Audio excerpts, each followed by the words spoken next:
Bienvenue dans le Pédagogcast, le podcast qui s'adresse à tous les passionnés de pédagogie et de numérique. Je partage avec vous des pods courts, des interviews, des lectures et des idées en relation avec le e-learning. Le Pédagogcast est disponible sur iTunes, SoundCloud et YouTube. C'est parti!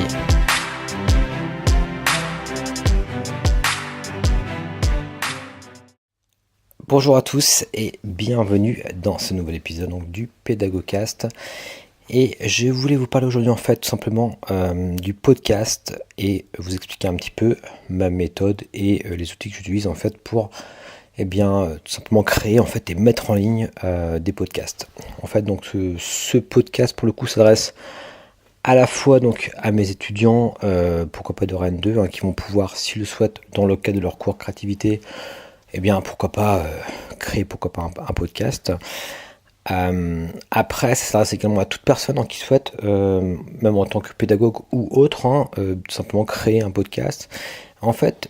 J'hésitais à faire ce podcast maintenant ou un petit peu plus tard, tout simplement parce que encore aujourd'hui, quelque part, je suis un petit peu un débutant en la matière, puisque je faisais beaucoup plus de vidéos avant que de podcasts finalement, et ça me semble cependant intéressant de vous le présenter aujourd'hui.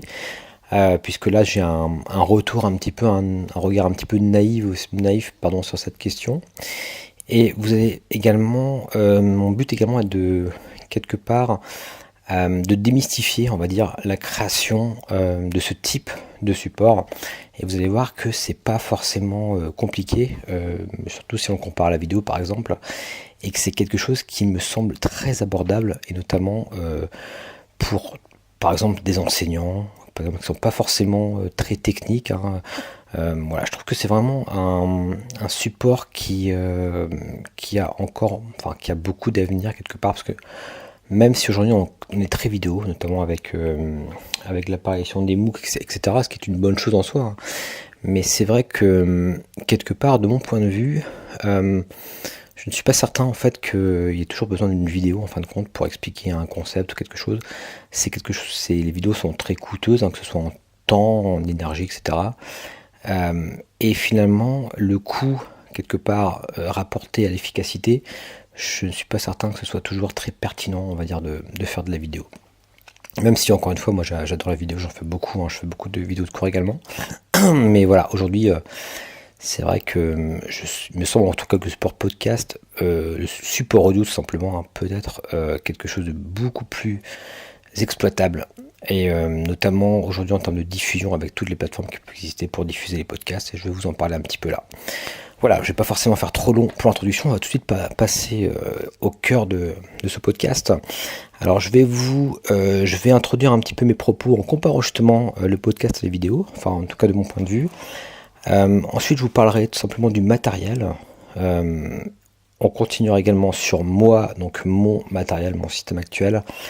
Et je vous présenterai également mon workflow finalement, concrètement de A à Z, ce que je vais faire tout simplement pour mettre un podcast en ligne. Alors encore une fois, je le répète, je mets vraiment des guillemets à tout ce que je dis, puisque là vous écoutez le podcast finalement, vous écoutez un débutant en podcast qui vous explique comment il fait des podcasts. Donc voilà, faut relativiser. Mais ceci dit, je trouve ça encore une fois très intéressant, parce que vous allez voir que c'est pas forcément très compliqué. Même avec un système imparfait comme le mien, on peut faire rapidement du podcast, et je pense relativement qualitatif, on va dire. Voilà, alors c'est parti. Alors pour une comparaison par rapport à la vidéo, moi ce que j'ai remarqué personnellement, c'est qu'en gros, si vous faites une vidéo, ça va vous prendre, je pense, 4 ou 5 fois plus de temps que de faire un podcast. Donc voilà, il y a vraiment une simplification de la création, on va dire, d'un support lorsqu'il est simplement en audio, comparé justement à de la vidéo. Je trouve que d'ailleurs cette simplification se retrouve également dans la manière de consommer finalement le podcast par rapport à de la vidéo. C'est vrai que si vous regardez une vidéo, vous devez être attentif, finalement vous êtes devant votre écran par exemple, alors qu'un podcast c'est quelque chose de beaucoup plus mobile, par exemple dans les transports, etc. C'est pas le même usage tout à fait, même si bien sûr aujourd'hui on regarde également beaucoup de vidéos dans les transports, j'en ai bien conscience, mais c'est vrai que je trouve que s'il y avait un mot pour définir un petit peu le podcast ou du moins un des mots, ce serait la notion de simplicité finalement, notamment si on la compare encore une fois à la vidéo. Alors, ce qui peut être intéressant également, par rapport au podcast, j'ai un avantage par rapport à la vidéo, c'est que c'est moins impressionnant, autant d'ailleurs pour celui qui crée la vidéo.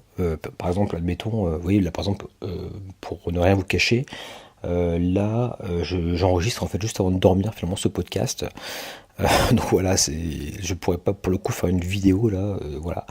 Donc tout simplement, voilà, quand on fait une vidéo, voilà, on veut être bien coiffé, on essaie de faire en sorte qu'on ait une lumière suffisante, etc. Donc ça va nécessiter tout un travail en amont qu'on n'a pas du tout avec le podcast. Voilà, on sort simplement son enregistreur, hein, je vous en parlerai tout à l'heure de mon matériel en fait.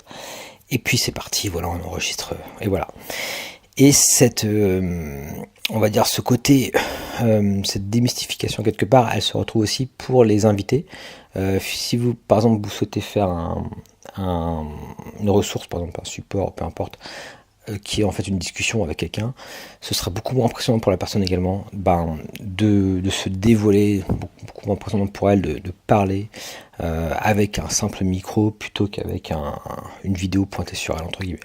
Même si encore une fois aujourd'hui on est beaucoup plus habitué, donc voilà. Mais ceci dit, par exemple, le podcast que j'ai enregistré donc précédemment, par exemple avec Elsa Chusso, on l'a enregistré dans un restaurant tout simplement, hein, voilà, de manière très simple.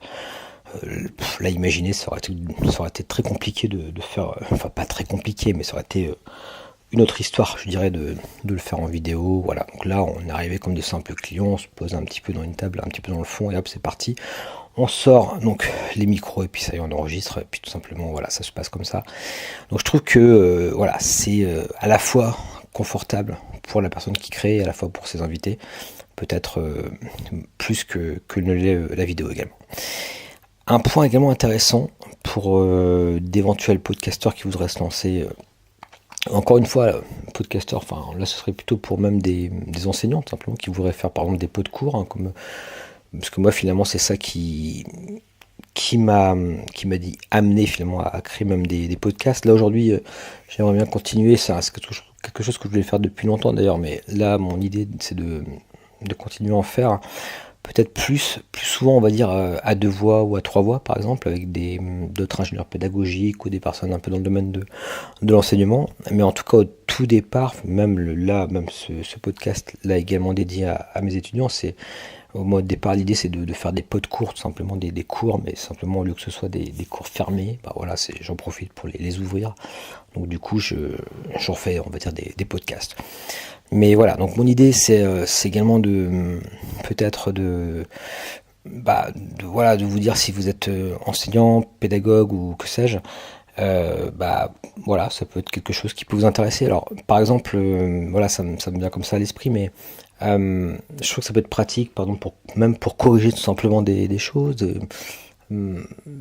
Passer tout le temps par l'écrit, ça me semble parfois pas toujours très pertinent, et même ça peut être plus chronophage finalement parfois de passer par l'écrit que de simplement enregistrer une correction par exemple en audio de quelque chose qu'on vous a rendu, d'un dossier, d'un rapport, peu importe, hein, de donner un petit feedback comme ça. Audio, ça peut être intéressant, voilà, bon, c'est pour présenter un cours, voilà, peu importe. En tous les cas, voilà, pensez-y. Moi je trouve que c'est quelque chose aujourd'hui qui est quand même très très abordable. Et en termes de coût également, concrètement le coût de la production de podcast est beaucoup plus bas évidemment que lorsqu'on veut créer de la vidéo. Bon, aujourd'hui évidemment on va pouvoir créer assez facilement de la vidéo avec son smartphone, hein. Mais bon, il faut quand même reconnaître qu'un smartphone c'est pas forcément peu coûteux, même si souvent on a un smartphone de toute manière, donc voilà, et autant qu'il serve également pour la vidéo, hein, j'en ai conscience.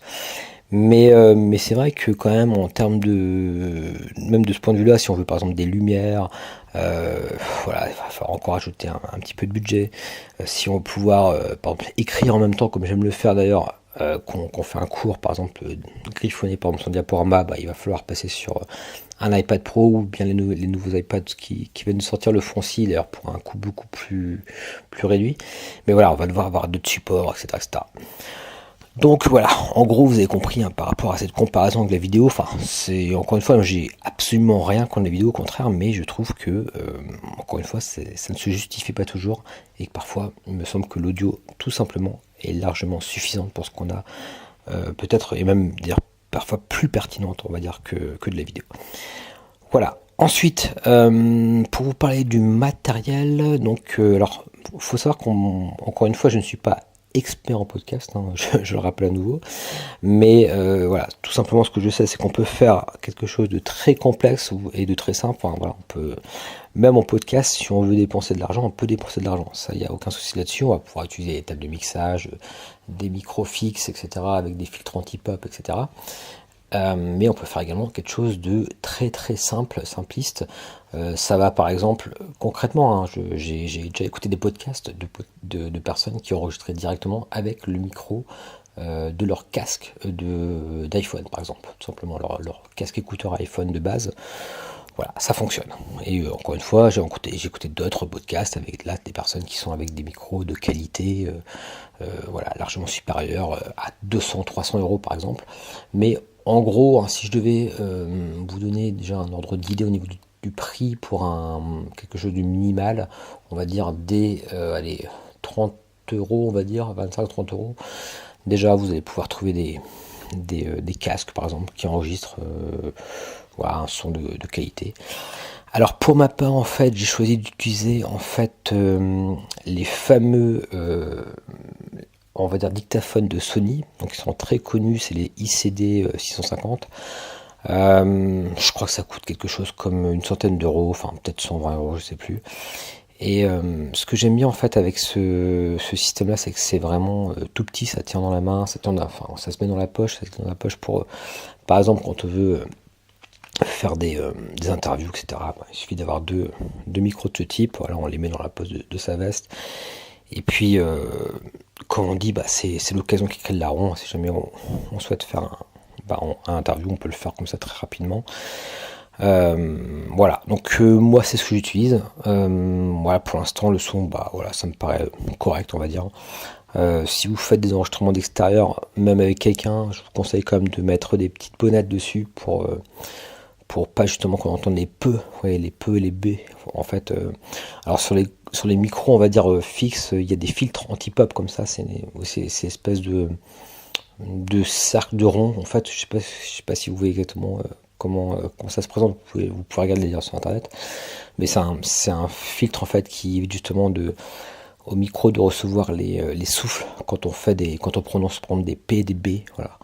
Mais par rapport à un micro comme j'utilise un ICD 150, j'aurais simplement à mettre une petite bonnette pour éviter ça. Donc voilà, c'est quelque chose que je vais ajouter, mais bon, peu importe.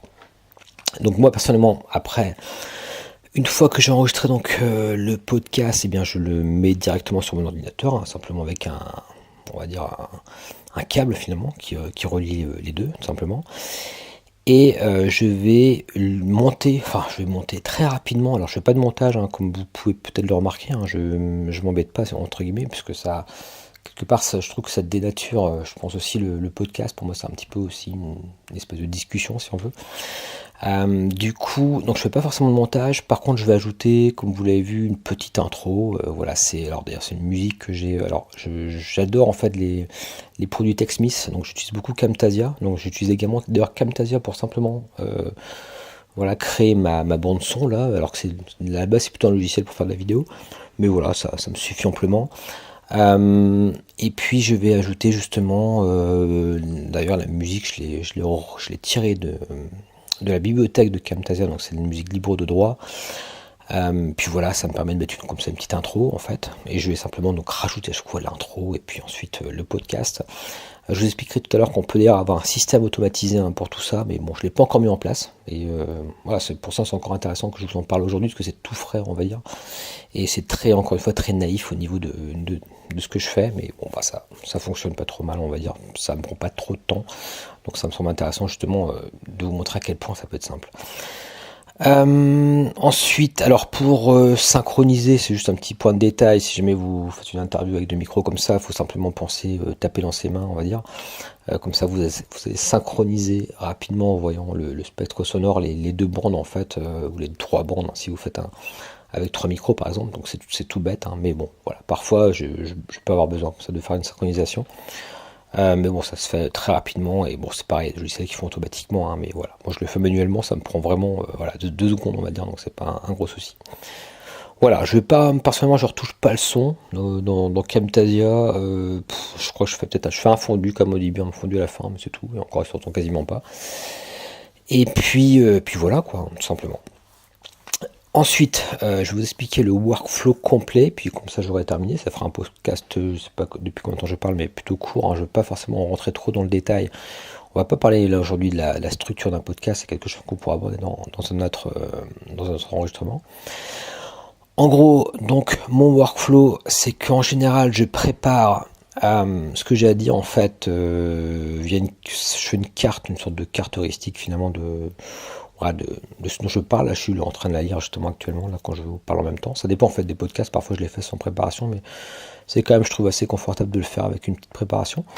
Donc simplement, moi personnellement, bon, ça c'est un point de détail, hein, vous pourriez le faire sur un carnet avec un crayon, mais là j'utilise une tablette Surface Pro 4, donc avec un crayon, j'écris dessus, et puis voilà, je me fais ma petite carte comme ça, avec des couleurs, et puis ça me permet simplement de me repérer facilement, bien quand j'enregistre quelque chose. Et donc une fois que j'ai mon petit plan, tout simplement je prends mon petit micro, et puis voilà, je passe donc dans la phase maintenant après enregistrement. Donc l'enregistrement, si jamais d'ailleurs vous achetez comme ça des Sony, je vous conseille quand même de les tenir comme un micro en fait, et de le mettre le plus près possible de votre bouche. En mettant justement un enregistrement le moins sensible possible, parce que là on est quand même assez, là je suis vraiment très près de ma bouche pour le coup. Après vous pouvez également le mettre directement comme un micro-cravate en fait, ça marche très bien aussi, il n'y a pas de souci. Après voilà, il me semble que ce soit quand même un petit peu meilleur quand on procède comme ça. Donc voilà, donc simplement je vais enregistrer voilà, d'une traite on va dire le podcast. Une fois que c'est fait, ensuite, je vais donc le télécharger, je le mets sur mon Mac. J'utilise un logiciel donc sur Mac, donc je l'ai dit, un Camtasia. Je fais donc rapidement le montage, je mets l'intro, etc.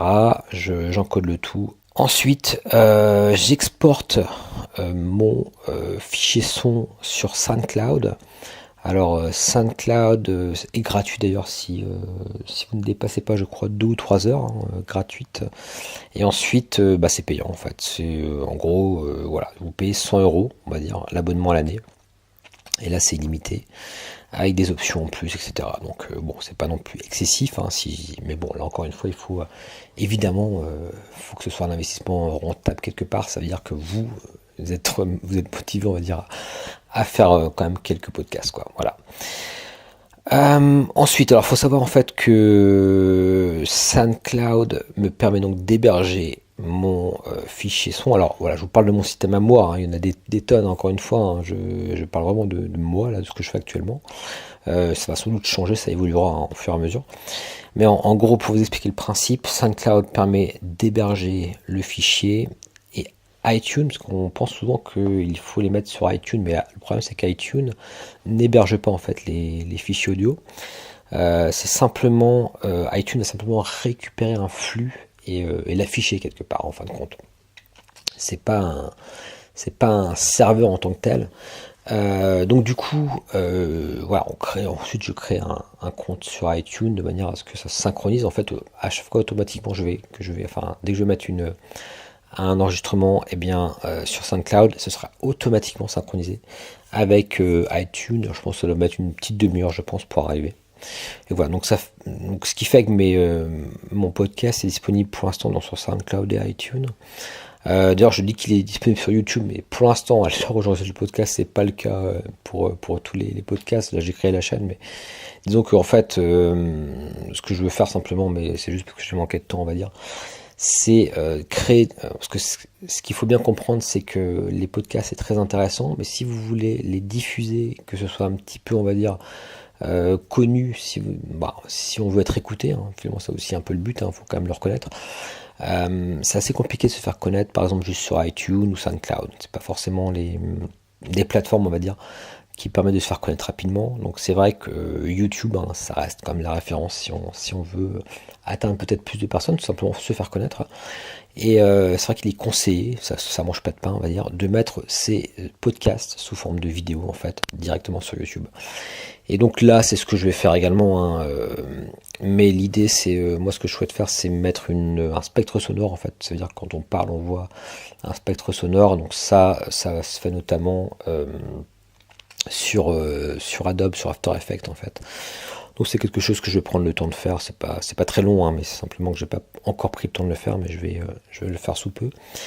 Et voilà, ça permettra également d'avoir justement mes podcasts accessibles, on va dire, sur YouTube. Voilà, c'est quelque chose que je peux conseiller, parce qu'il y a beaucoup de personnes qui sont vraiment habituées à YouTube essentiellement. Et en France, l'utilisation des podcasts est quand même assez minoritaire, on va dire, hors de la sphère radio, on va dire. C'est pas encore une pratique qui est aussi développée, on va dire, que par exemple aux États-Unis, où là vraiment c'est vraiment entré dans les mœurs, quoi, on va dire. Voilà, et ensuite évidemment, pour celui qui veut bien la phase de communication classique sur les réseaux sociaux, etc. Moi que pour le moment je ne fais pas vraiment, là j'ai mis un petit lien là sur je pense que j'ai surtout utilisé LinkedIn en fait par rapport à ça. Mais voilà, ça viendra ça aussi petit à petit. Bon, tout ça pour dire que là je vous ai présenté encore une fois mon petit système de débutant on va dire en podcast, d'accord, sachant que voilà ça va évoluer.